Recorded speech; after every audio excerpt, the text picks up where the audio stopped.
இவ்வளோ பேர் இருக்கும்போது நம்ம எழுதி அனுப்புனத வந்து நோட் பண்ணி நீங்கள் அந்த கிளாஸை சொன்னது வந்து இம்பேக்ட் பண்ணுச்சு. ஆக்சுவலாக என்னோட ப்ரிப்ரேஷன் நான் ஸ்டார்ட் பண்ணும்போது நான் ஒரு குடிசை வீட்டில் தான் இருப்பேன். படிக்கிறதுக்கே வந்து ஸ்பேஸ் இருக்காது. கூட வர்ற படிக்கிற பசங்கள்லாம் வந்து சொஃபிஸ்டிகேட்டடா இருக்காங்க. நம்ம அப்படி இருக்கோம். இருக்கும்போது, "இல்ல நான் வந்துருவேன்" அப்படின்னு எப்படி தோணுச்சு? இல்லாத ஒன்றை பற்றி யோசிச்சு டைம் வேஸ்ட் பண்ணுறனால எந்த யூஸுமே இல்லை. சார் ஆக்சுவலாக ஒன்ஸ் நமக்கு ஒரு கம்ஃபர்ட்னு ஒன்று வந்துடுச்சுனாக்கா ஆட்டோமேட்டிக்காக நம்ம லேசி ஆகிடும். இப்ப நெறைய மித்து இருக்கு. என்னன்னா, ரொம்ப ஸ்டூடியஸ், டாப்பர் இவங்க தான் காம்படிட்டிவ் எக்ஸாம் கிளியர் பண்ண முடியும். நம்மலாம் முடியாது நெறைய பேர் ட்ரையே பண்ண மாட்டாங்க. இப்படி அப்படின்ட்டு ஒரு லாஸ்ட் செம் முன்னாடி செம் 7th செம் வரப்போ பார்த்தோம்னா 5 அரியர் வந்துடுச்சு. இப்போ ஆல் இண்டியா ரேங்க் எடுத்து எஸ்எஸ்சி, ஜேஇ கிளியர் பண்றது. அதுவும் அரியர்ல இருந்து. So arrear to all India rank வந்து எப்படி நடந்துச்சு?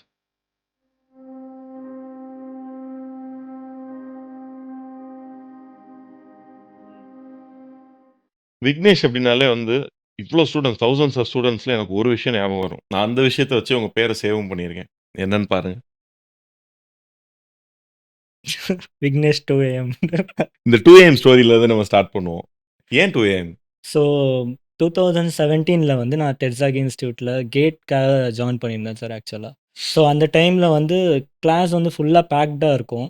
ஸோ அப்போ நீங்கள் நிறைய விஷயங்கள் வந்து சொல்லிகிட்டே இருப்பீங்க. சின்ன சின்ன மைன்யூட்டான விஷயங்கள்லாம் இருக்கும். லைக் ஃபார் எக்ஸாம்பிள் அதில் ஒரு விஷயம் தான் இந்த மார்னிங் 4:00 4:30ங்கிறது. ஸோ என்னாச்சுன்னா ஒரு டைம் கிளாஸ் நீங்கள் சொன்னீங்க இந்த மாதிரி ஃபார்முலாஸு எழுந்து படிக்கிறதெல்லாம் வந்து இம்பேக்ட் நிறைய கொடுக்கும் அப்படின்னு சொல்லியிருந்தீங்க. ஸோ அதை நான் கொஞ்சம் சீரியஸாக எடுத்துட்டேன். 4ன்றதை நான் 2:30 மாற்றிட்டேன். 2:30க்கு எழுந்திரிச்சு உங்களுக்கு டெய்லியும் அனுப்பிட்டே இருந்தேன். ஃபார்முலாஸு அதெல்லாமே நான் டெய்லியும் அனுப்பிட்டே இருந்தேன். இதை நீங்கள் வந்து நோட் பண்ணீங்க போல். நோட் பண்ணிவிட்டு ஒரு நாள் கிளாஸ் அது சொன்ன விஷயம் வந்து ஒரு முக்கியமான ஃபேஸ் அது அந்த டைம். இவ்வளோ பேர் இருக்கும்போது நம்ம எழுதி அனுப்புனதை வந்து நோட் பண்ணி நீங்கள் அந்த கிளாஸை சொன்னது வந்து இம்பேக்ட் பண்ணுச்சு. அதான் எனக்கு இன்னும் ஞாபகம் இருக்கு. என்னன்னா, எல்லாரும் 5க்கு அனுப்புறீங்க. ஒரு பையன் மட்டும் 2:30க்கு அனுப்புறான் அப்படின்னு. கரெக்ட்டு. அப்படி சொல்லும்போது எனக்கு வந்து அது பயங்கர ஒரு பாசிட்டிவ் எனர்ஜி குடுத்துச்சு. அதுக்கப்புறம் என்ன பண்ணேன், அது நான் இன்னும் ரெகுலரைஸ் பண்ணிட்டு, அது இன்னும் ஓ! அப்படி சொல்லிட்டாரு அப்படின்னா, அது இன்னும் மோட்டிவேட்டிங் ஆயிட்டு, அது இன்னும் ரெகுலரா பண்ணிட்டே இருந்தா, அது 1 இயர் போச்சு, 1 1/2 இயர் போச்சு. இன்னைக்கு வரைக்குமே அது வந்து அந்த பிராக்டிஸ் கன்டின்யூ ஆயிட்டே இருக்கு. ஸோ, அதனால என்ன ஆச்சுன்னா, என்னோட புரொடக்டிவிட்டி இம்ப்ரூவ் ஆயிடுச்சு. என்னோட டேவே வந்து எல்லாரோட கொஞ்சம் எக்ஸ்ட்ரா லார்ஜா இருக்க மாரி ஒரு இருக்கும். ஏன்னா, அப்ப வந்து அந்த ஸ்டடீஸ்க்காக யூஸ் பண்ணது வந்து இப்போ வொர்க்குக்காக. கரெக்ட்டா வேற வேற ஒர்க்குக்காக, ஃபேஸ் ஆஃப் லைஃப். செல்ஃப் இம்ப்ரூவ்மெண்ட்காக அது இன்னும் அது நிப்பாட்டவும் முடிய மாட்டேங்குது. ம். அது நீங்க ஒன்ஸ் ஸ்டார்ட் பண்ணி விட்டீங்க, அது வந்து நிக்க மாட்டேங்குது. நானே தூங்கணும்னு நெனச்சாலும் எழுந்துர்றது ஆட்டோமேட்டிக்கா அந்த ஸோ டைம்ல. Almost 8, 9 years. 9 years. Yes sir. அந்த அளவுக்கு அது இம்பாக்ட் குடுத்துச்சு. நம்ம நெறைய சொல்லுவோம். பட் அத வந்து சீரியஸா எடுத்துக்கணும்ல. அப்படி எடுத்தவங்க ரொம்ப கம்மி. So correct. அதுல ஒரு ஆள் இவ்ளோ சீரியஸா அத பண்ண இதோட எஃபெக்ட் என்ன அப்படிங்கிறது வந்து இப்ப நமக்கு எல்லாருக்கும் விசிபிளா தெரியுது. Yes, yes, yes. அது அந்த டைம்ல மெயின் மோட்டிவேஷன் என்னன்னா, எப்பவுமே சில பேருக்கு வந்து அந்த அது ஒரு ஸ்டடி என்விரான்மெண்ட் சார். அங்க வந்து எல்லா டைப் ஆஃப் பீப்பிளுமே இருப்பாங்க. லைக் ரொம்ப நல்லா படிக்கிறவங்களும் இருப்பாங்க. சும்மா டைம் பாஸ் பண்ண வரவங்களும் இருப்பாங்க. அந்த மாரி ஒரு குரூப்ல இருக்கும்போது, அந்த காம்படிஷன்லேருந்து வெளிய வரணும்னாக்கா, நம்ப ஒண்ணு அவங்களுக்கு ஈக்குவலா காம்படிட் பண்ணணும். இல்ல அவங்களோட அதிகமா ஹார்ட் ஒர்க் பண்ணணும். ஸோ, எனக்கு அவங்களோட அதிகமா ஹார்ட் ஒர்க் பண்ணா தான் அந்த விஷயம் என்னால அச்சீவ் பண்ண முடியுன்றது நீங்க சொன்னதுக்கப்புறம் புரிஞ்சுச்சு அந்த டைம்ல. ஸோ, அதனால நீங்க 4ன்னு சொன்னாக்கா நான் அவங்களோட கொஞ்சம் அதிகமா ஹார்ட் ஒர்க் பண்ணணும்ல. ஸோ, அதனால ஒரு 2 ஹவர்ஸ் எக்ஸ்ட்ரா ஸ்டார்ட் ஆயி காம்படிட்டிவ் எக்ஸாமே அதுதானே. காம்படிட்டிவ் எக்ஸாமே அதுதானே 100 சார். பேர் இருக்காங்கன்னா, அதுல நம்ம என்ன எக்ஸ்ட்ரா பண்றோம்? Yes sir. நம்ம அதுக்கப்புறம் நெறைய பேசணும், ஷேர் பண்ணோம். அதுல வந்து ஃபேன் சத்தம் கேட்கும் நம்ம எப்ப பேசினாலும். ஸோ அந்த ஃபார்முலா எழுதுற அந்த என்வைரன்மென்ட் அதெல்லாம் எப்படி இருக்கும்? Yes sir. அத பத்தி நம்ம இங்க சொல்லியே சொல்லணும்னு நான் நெனைக்கிறேன். கண்டிப்பா சார். ஆக்சுவலா எல்லாருக்குமே வந்து கஷ்டங்கள் இருக்கும். யாருக்குமே வந்து கஷ்டம் இல்லாம இருந்ததில்ல. ஸோ, அதில நான் ஸ்பெஷல்னு சொல்ல முடியாது. என்னோட கஷ்டத்த நான் சொல்லும்போது, மேபி என்ன மாரி இருக்கவங்களுக்கு அது ஒரு மோட்டிவேட்டிங்கா இருக்குன்றதுனால சொல்றேன். ஆக்சுவலா என்னோட ப்ரிப்ரேஷன் நான் ஸ்டார்ட் பண்ணும்போது, நான் ஒரு குடிசை வீட்ல தான் இருப்பேன். அந்த குடிசை வீடு பார்த்தோம்னா, டோட்டலாவே ஒரு 7 மீட்டர் பை 4 மீட்டர் விட்த் தான் இருக்கும். ஜஸ்ட் ஒரு ரெக்டாங்கிள் அவ்வளோதான். ஸோ, அதிலேயே வந்து ஒரு பார்ட்டிஷன் போட்டிருப்போம். அதில ஒரு சின்ன பார்ட் வந்து கிச்சனா இருக்கும். இந்த சைடு வந்து ஹால் இருக்கும். ஸோ, அந்த வீட்டுக்குள்ள நாங்க 4 பேர் இருப்போம். நானு, அம்மா, அப்பா, தங்கச்சி. ஸோ, அப்ப வந்து என்னன்னா, படிக்கிறதுக்கே வந்து ஸ்பேஸ் இருக்காது. ஏன்னா, அவ்ளோ ஒரு சின்ன ஒரு வீட்ல வந்து ஒரு காம்படிட்டிவ் எக்ஸாம் படிக்கிறோம். பயங்கரமான கான்சன்ட்ரேஷன் தேவைப்படும். டிஸ்டர்பன்ஸே டிஸ்ட்ராக்ஷன்ஸ் நெறைய இருக்கும். கண்டிப்பா நெறைய டிஸ்ட்ராக்ஷன்ஸ் இருக்கும். ஒரு பக்கம் இவங்க 4 பேரும் அந்த ரூம்ல இருக்கும்போது, அவங்களுக்கான ஆக்டிவிட்டீஸ அவங்க பண்ணிட்டு இருப்பாங்க. நம்ம இங்கேருந்து சொல்ல முடியாது, "நான் படிக்கிறேன் கம்முனு இருங்க" அப்படின்ட்டு. ஸோ அந்த டிஸ்டர்பன்ஸ் கூடயே சேர்ந்த ஒரு டிஸ்டர்பன்ஸ் தான் நீங்க கேட்டது. ஒரு ஃபேன், அது ஒரு பழைய ஃபேன் அது. அந்த அந்த ஃபேன்லேருந்து சவுண்ட் வந்துட்டே இருக்கும். அத ஆஃப் பண்ணிட்டும் இருக்க முடியாது. பயங்கரமா அனல் பறக்கும். ஸோ அது போட்டு தான் ஆகணும். அந்த சவுண்ட்ல படிச்சு தான் ஆகணும். ஸோ அந்த மாரி வந்த சவுண்டு தான் நீங்க கேட்டது சார். இப்ப என்னன்னா நெறைய கம்ப்ளைனிங்கா சொல்றாங்க. எனக்கு இப்படி இல்ல, அப்படி இல்ல. நல்ல ரூம், காஸி வீடு எல்லாம் இருந்துமே. அப்படி இருக்கும்போது வந்து நம்ம இருக்கிற அந்த மினிமலிஸ்டிக் ரிசோர்ஸ வச்சு, நம்ம மேல வந்துரலாம் அப்படின்னு எப்படி தோணுச்சு? இப்ப அந்த மாரி ஒரு இடத்துல உட்கார்ந்துருக்கோம். கூட வர்ற படிக்கிற பசங்கள்லாம் வந்து சொஃபிஸ்டிகேட்டடா இருக்காங்க. நம்ம அப்படி இருக்கோம். இருக்கும்போது, இல்ல நான் வந்துருவேன் அப்படின்னு எப்படி தோணுச்சு? சார் எப்பவுமே நீங்க கிளாஸ்ல ஒரு ப்ராவர்ப் மாரி சொன்னீங்க. எல்லாருக்கும் தெரிஞ்ச விஷயம். "வல்லவனுக்கு புல்லும் ஆயுதம்" அப்படின்ட்டு. அந்த ஒரு கோட் எனக்கு ரொம்ப இம்பாக்ட் பண்ணுச்சு. என்னன்னா, இந்த உலகத்துல வந்து பார்த்தோம்னா, எப்பவுமே எல்லாத்தோட ஒண்ணு பெட்டரா இருந்துட்டே தான் இருக்கும். அதுக்கு ஃபுல் ஸ்டாப்பே கிடையாது. ஸோ அப்படி நம்ம எல்லாமே நமக்கு ஒண்ணு சேர்ந்து வந்ததுக்கப்புறம் தான் நம்ம ஒரு விஷயத்த அச்சீவ் பண்ணணும்னு நெனச்சா, அப்படி ஒரு நாள் வரவே வராது. ஸோ ப்ராக்டிகலா யோசிச்சு பார்த்தோம்னா, இருக்கிறத வச்சு முன்னுக்கு போறது தான் வந்து புத்திசாலித்தனம். ஸோ நம்மகிட்ட இருக்கிறது இவ்வளோதான். இதுதான் என்விரான்மென்ட். இந்த டிஸ்டர்பன்ஸ் தான் இருக்கு. இந்த டிஸ்டர்பன்ஸோட சேர்ந்து அச்சீவ் பண்ணி தான் ஆகணும் அப்படிங்கிற கட்டாயம் இருக்கும்போது, அத அச்சீவ் பண்றது தான் வந்து அத அந்த அந்த சிச்சுவேஷன ஃபேஸ் பண்ணணும். அத விட்டுட்டு லைக் இல்லாத ஒண்ண பத்தி யோசிச்சு டைம் வேஸ்ட் பண்றனால எந்த யூஸுமே இல்ல. ஸோ இந்த தாட் எனக்கு இருந்துச்சு. அதனால தான் அத ஒரு டிஸ்டர்பன்ஸா பார்க்காம அத ஒரு மோட்டிவேஷனா எடுத்துட்டேன். ஓகே, இந்த ஃபேன் டிஸ்டர்பன்ஸா இருக்கா, இந்த ஃபேன நம்ம சீக்கிரமா மாத்தணும். இல்ல நான் இங்க ஃபேனுங்கிறது வந்து ஒரு எக்ஸாம்பிள்க்கு சொன்னேன். பட் இப்ப இவ்ளோ ஹார்ட்ஷிப்ஸ் இருக்குல்ல. இப்ப அது வந்து அந்த 2:30 டூ 5 அப்டின்னா எல்லாரும் தூங்கிட்டு இருக்கிற நேரம். அப்ப கண்டிப்பா. நமக்கு நல்ல ஒரு டைம் கிடைச்சிருக்கும். அந்த இடமே வந்து ஒரு ப்ராப்பரான study rooms setup at least mind வைஸாவது எஸ் சார். இருந்திருக்கும். அது அது ஒரு மெயின் ரீசன் ஆக்சுவலா. அந்த அர்லி மார்னிங் டைம்ல எனக்கு ரொம்ப மினிமல் டிஸ்டர்பன்ஸ் இருக்கும். அந்த டைம்ல வந்து நான் படிக்கும்போது எனக்கு கான்சன்ட்ரேஷன் நல்லா இருந்துச்சு. ஃப்ரெஷ் மைண்ட் இருந்துச்சு. ஏன்னா ஒரு நாள் ஃபுல்லா அத தாண்டி நெறைய ஆக்டிவிட்டீஸ் பண்ணிட்டு இருந்தேன் நானு. லைக் நெறைய ட்ராவல் பண்ணி டியூஷன்ஸ் அது இதுன்ட்டு பயங்கரமா டேவே வந்து ஹெக்டிக்கா இருக்கும். ஸோ அந்த அந்த மாரி ஒரு ஹெக்டிக்கான டேல எனக்கு அந்த அர்லி மார்னிங் ஹவர்ஸ் வந்து ஒரு ஒரு ஒரு பூன் மாரி. அந்த அந்த டைம வந்து நான் கரெக்ட்டா யூஸ் பண்ணியே ஆகணுன்ற வெறியிலேயே வந்து அது மிஸ் பண்ணாம நான் கரெக்ட்டா படிச்சுட்டு இருந்தேன். அண்ட் எனக்கு இதெல்லாம் ஞாபகம் இருக்கு. என்னன்னா, அ சார் எப்பவுமே நான் ஃபுல்லா சாப்பிட மாட்டேன். பாதி சாப்பிடுவேன். எனக்கு அந்த வயிறு அப்படியே கொஞ்சம் பசியில அப்படியே எரிஞ்சுகிட்டே இருக்கிற மாரி எஸ் இருக்கணும் சார், எஸ் சார். அப்படின்னு. So correct. அதெல்லாம் நம்ம நெறைய ஷேர் பண்ணியிருக்கோம். அதனால தெரியுது. பட் இதே மாரி நெறைய ஆஸ்பிரண்ட்ஸ் இருப்பாங்க.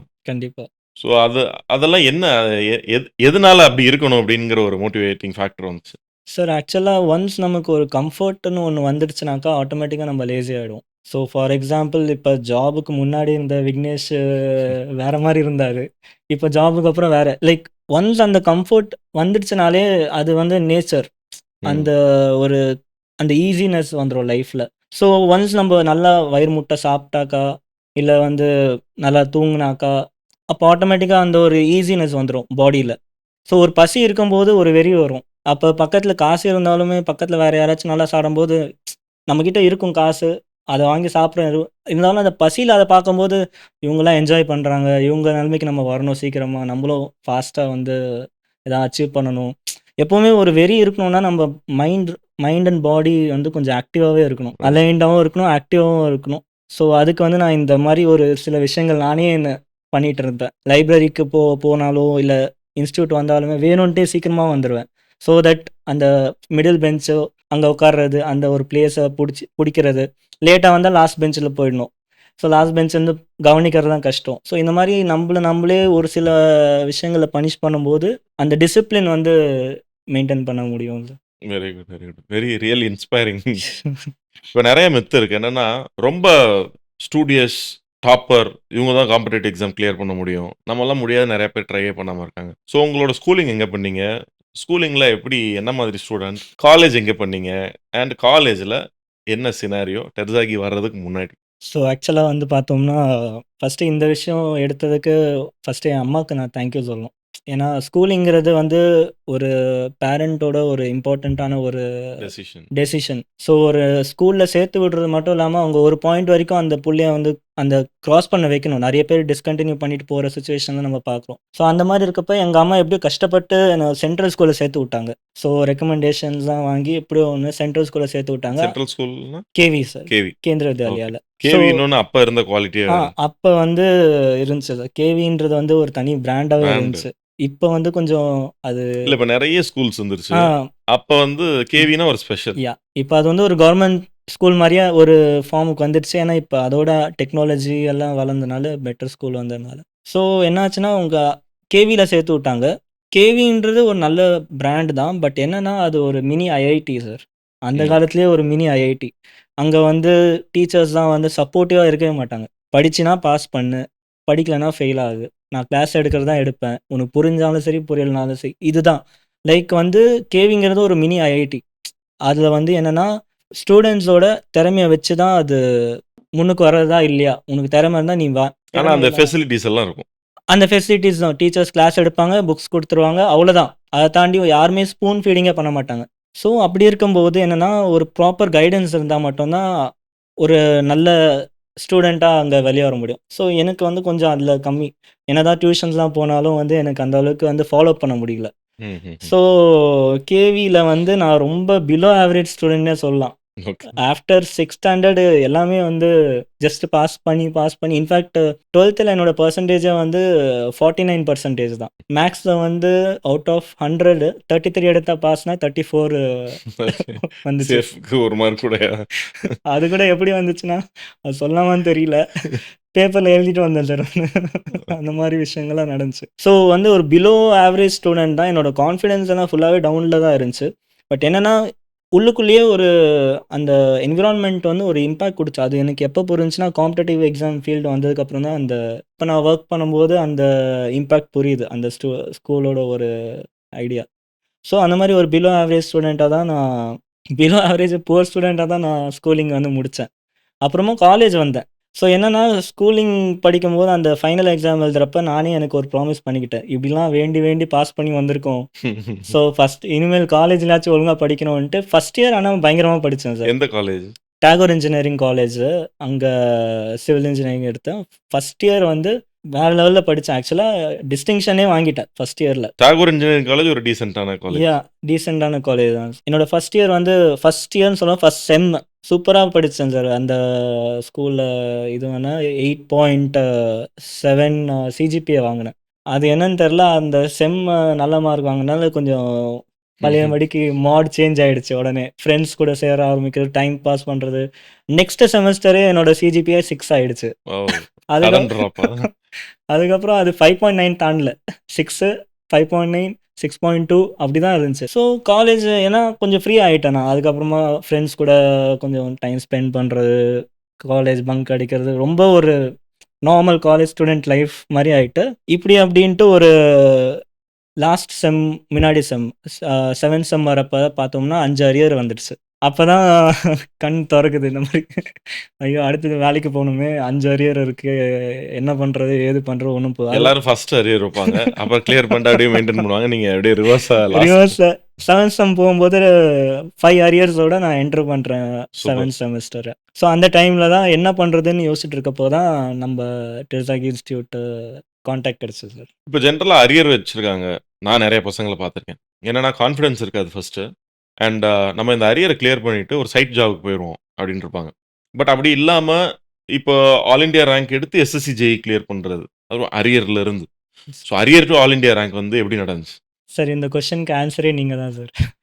ஏன்னா அந்த ஃபேஸ் என்னாச்சுன்னா 5 அரியர்ஸ் இருந்துச்சு.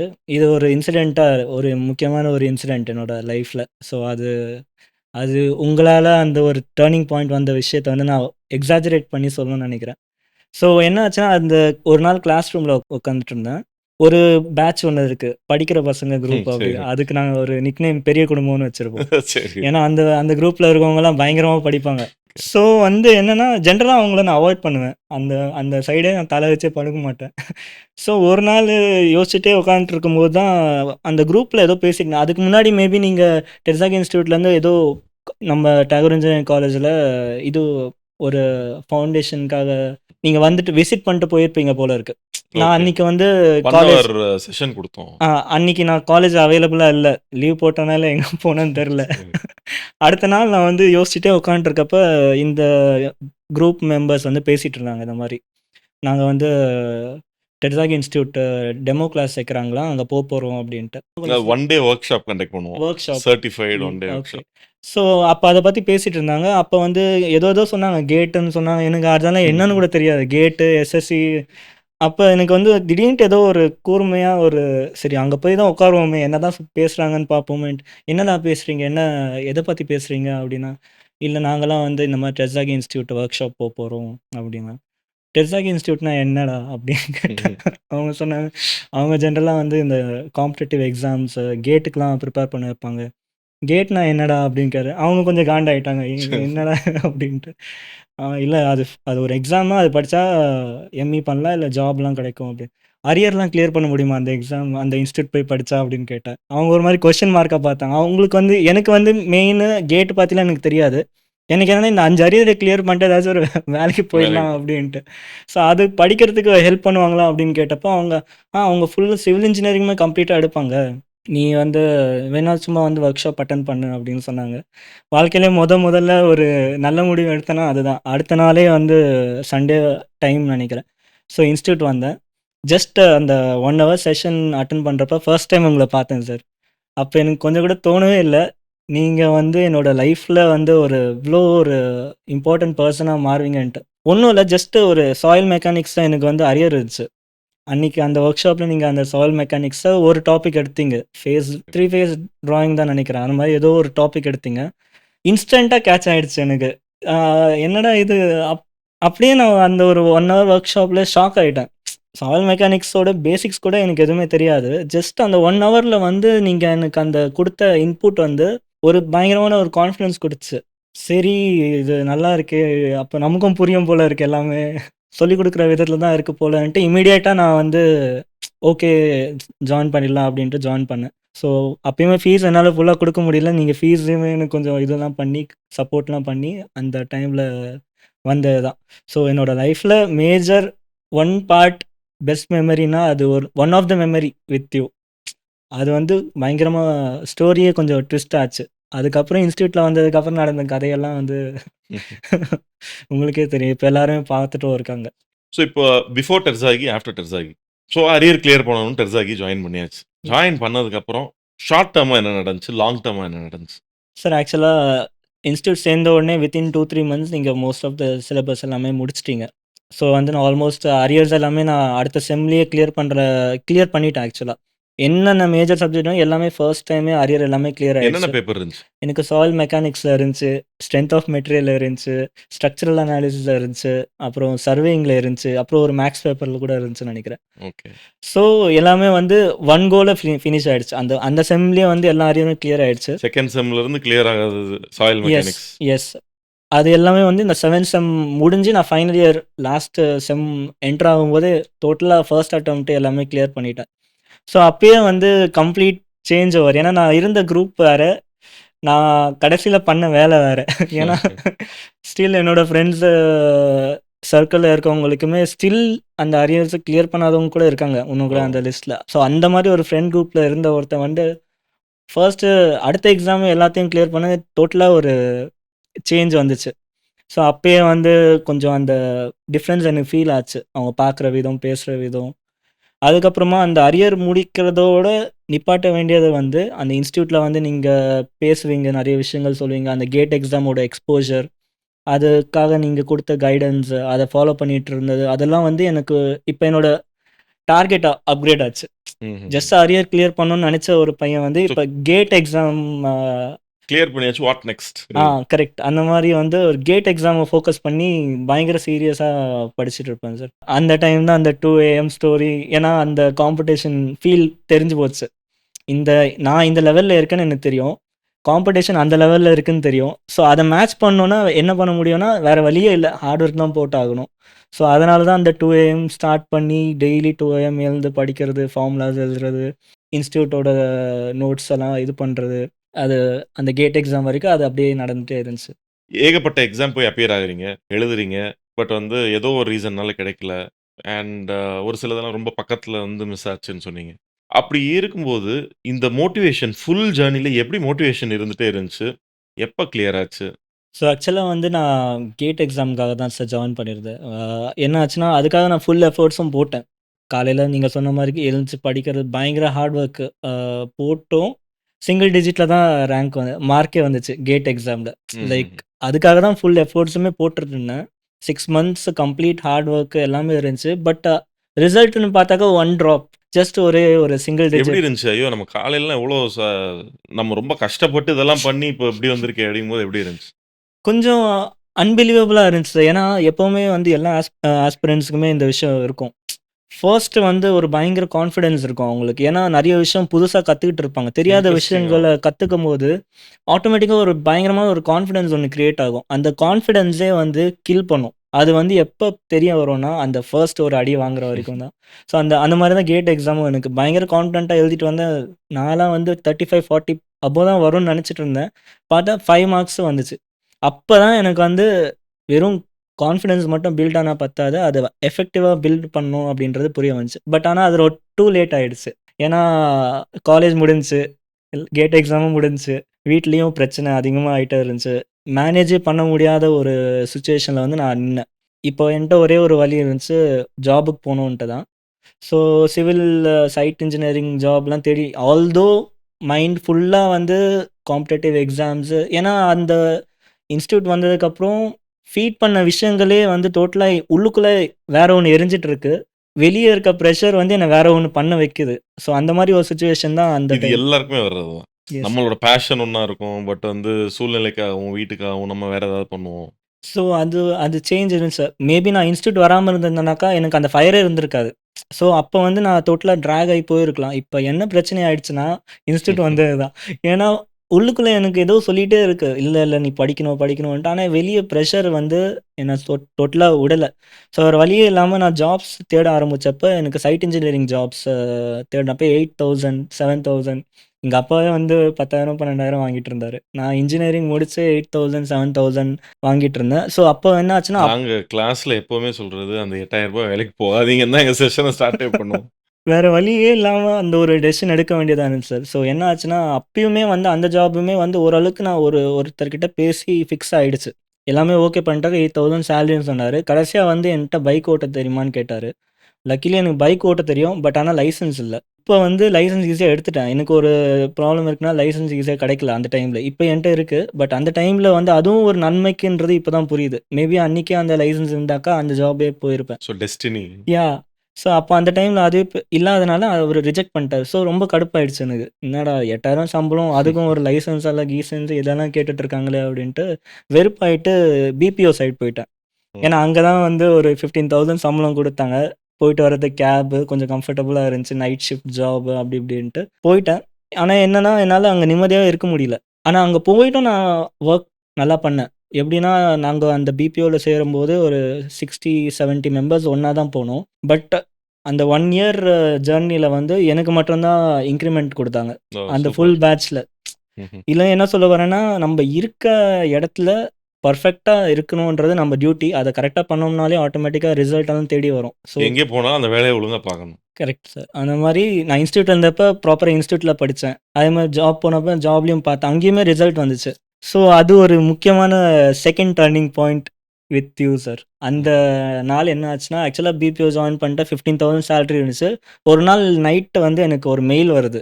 இந்த மாரி உங்களுக்கு வந்து இன்கிரிமென்ட் பண்றோம். பிளஸ் இன்சென்டிவ்லாம் போட்டு உங்களுக்கு ஆல்மோஸ்ட் 30,000 சேலரி இன்கிரீஸ் ஆகுதுன்ட்டு. சூப் 2x ஆகுது. ம். அந்த மெயில் பார்த்துட்டு நான் யோசிச்சுட்டே இருக்கேன். இது நம்ம நம்ம பேரு தான் இருக்கா? இல்ல வேற யார் பேராச்சும் நமக்கு தெரியாம அனுப்பிச்சுட்டாங்களா? அப்படின்ட்டு. திடீர்ன்ட்டு எல்லாரும் ஏன்னா அது குரூப் மெயிலு. ஸோ எல்லாரும் பெஞ்சுக்கு வந்து எனக்கு கையெல்லாம் குடுத்துட்டு இருந்தாங்க. நான் ஒரு கன்ஃப்யூஸ் ஸ்டேட்லயே இருந்துட்டே இருக்கேன். என்ன நடக்குதுன்னு ஒரு மாரி புரியல. யார்கிட்டயுமே நான் எதுவுமே பேசல. நான் 12வது மாடியில இருந்தேன். நைட்டு ஒரு 10:45 இருக்கும். 12த் ஃப்ளோர்லேருந்து நான் கிரவுண்ட் ஃப்ளோருக்கு வந்தேன். எதுக்கு வந்தேன்னு தெரியல. ம்ஹ்ம். வந்த உடனே ஃபோன் எடுத்தேன். உங்க பேரு கார்த்திக் சார்ன்னு சேவ் பண்ணி, அந்த பேரையே நான் ஒரு 2 நிமிஷம் பார்த்தேன். இவர்கிட்ட ஃபோன் பண்ணியே ஆகணும் அப்டின்ட்டு. சரி. ரொம்ப லேட் நைட்டா இருக்கும். யோசிச்சுட்டே இருந்தேன். சரி இல்ல பண்ணிடலாம் அப்டின்ட்டு. ஃபோன் பண்ணி ஒரே ஒரு வார்த்த தான் கேட்டேன். சார் இந்த மாரி நான் இந்த மாரி ஒரு கம்பெனி ஜாயின் பண்ணேன். ரொம்ப நாளா பேசல உங்ககிட்ட. ஏன்னா ம். அதுக்கப்புறம் நான் அந்த 1 இயர் கேப்ல வந்து எப்படி உங்கள பார்க்கணும். ஏன்னா, உங்கள நான் பார்த்த விதம் வேற. ம். நான் பண்ணிட்டு இருக்க வேலை வேற. அது உங்களுக்கு டோட்டலா ஆப்போசிட். நீங்க எனக்கு என்னலாம் சொன்னீங்களோ கிளாஸ்ல பண்ணக்கூடாதுன்ட்டு, அதெல்லாம் பண்ணிட்டு ஒரு நிலைமையில இருந்துட்டு நான் உங்களுக்கு கால் பண்ணேன். சார் இந்த மாரி இன்கிரிமெண்ட் குடுத்துட்டாங்க சார். ஆனா நீங்க சொல்லுங்க சார். எனக்கு இதுல சாட்டிஸ்ஃபேக்ஷனே இல்ல. என் மனசுக்குள்ள வந்து வேற தான் இருக்கு அப்படின்ட்டு. நீங்க ஒண்ணுமே சொல்லல. ஒரே ஒரு வார்த்தை தான் சொன்னீங்க. தம்பி நீ அந்த வேலைய ஃபர்ஸ்ட்டு ரிசைன் பண்ணிட்டு நீ இன்ஸ்டிடியூட் வா. நான் உனக்கு என்ன மணி தானே ப்ராப்ளம். நான் என்னால் முடிஞ்ச வரைக்கும் உனக்கு ஸ்டைஃபண்ட் தரேன். இன்ஸ்டியூட்டில் சின்ன சின்ன ஒர்க் பாரு. நீ ஃபஸ்ட்டு அந்த ஜாபை விட்டு வா அப்படின்னீங்க. நீங்கள் சொன்ன அந்த வார்த்தை தான் சார். அடுத்த நாளே ஜாபை விட்டேன். எங்கள் வீட்டில் கூட யார்கிட்டையுமே சொல்லல. இன்ஃபேக்ட் இன்னொரு இம்பார்ட்டன்ட் விஷயம் என்னன்னா, என்னோட சர்டிஃபிகேட் எல்லாமே அவங்ககிட்ட தான் இருந்துச்சு. ஓ! 2 இயர்ஸ் பாண்ட் போட்டிருந்தாங்க. ம்ஹ்ம். நெறைய பேரு இது ஒரு விஷயம் யோசிப்பாங்க சார். இப்ப நான் நெனச்சிருந்தேன்னா சர்டிஃபிகேட்காகவே நான் அந்த 2 வருஷம் இருந்திருக்கலாம். இருந்திருக்கலாம். பட் நான் என்ன யோசிச்சேன்னா, சர்டிஃபிகேட் அவங்ககிட்ட தான் இருக்கு. டெஃபினட்டா அது இருந்தா தான் கவர்மெண்ட் ஜாபும் கிடைக்கும். ஸோ, அதுக்காக நான் வெயிட் பண்ணிட்டு லைஃப் வேஸ்ட் பண்ணாம ஃபர்ஸ்ட்டு கவர்மெண்ட் ஜாப் வாங்கிர்றேன். சர்டிஃபிகேட் எப்படி வாங்கணுமோ அது அப்புறம் அப்படியே வாங்கிக்கலாம் அப்படின்ற மாரி ஒரு டெசிஷன்ல ஸோ அந்த டிட்டர்மைன்டா இருந்தோம். இத தான் நான் பண்ண போறேன். கரெக்ட். அந்த கிளாரிட்டி நெறைய பேருக்கு இல்ல. அதுவே பிரச்சனை. ரிஸ்க் எடுக்கிறதுக்கு பயப்படுவாங்க சார். பயப்படுறாங்க. லைக் எது இம்பார்ட்டன்ட்டோ ஃபர்ஸ்ட்டு அது நம்ம பண்ணணும். எது இம்பார்ட்டன்ட் இல்லையோ அது அப்புறமா கூட பண்ணிக்கலாம். அது first things first. First exam clear பண்ணா தான் சர்டிஃபிகேட் தேவைப்பட போகுது. அதுவரைக்கும் நம்ம சர்டிஃபிகேட் வாங்கி ஒண்ணும் பண்ண போறது கிடையாது. அத நான் வாங்குனா தான் ப்ரிப்பேரே பண்ணுவேன்னா, ஆ அது தப்பாயிரும். அந்த மாரி இருக்கும்போது நான் சூஸ் பண்ண ஆப்ஷன் இது. போயிட்டு ம். போகுது. சர்டிஃபிகேட் தானே போகுது. ஃபர்ஸ்ட்டு எக்ஸாம் கிளியர் பண்ணோம். அதுக்கப்புறம் போலீஸ் சப்போர்ட்டோட வந்து எப்படியாச்சும் ஒண்ணு வாங்கிடலான்ற தைரியம் இருந்துச்சு. சாரி நான் இன்டரப்ட் பண்றதுக்கு. என்னோட சர்டிஃபிகேட் இன்னும் சாய்ராம் இன்ஜினியரிங் காலேஜ்ல தான் இருக்கு. BE certificate. நான் நீங்களே வச்சுக்கங்கன்னு சொன்னேன். அதுக்கப்புறம் நான் எனக்கு சர்டிஃபிகேட்டே தேவைப்படல. இன்னைக்கு வரைக்கும் அவங்க தான் வச்சிருக்காங்க.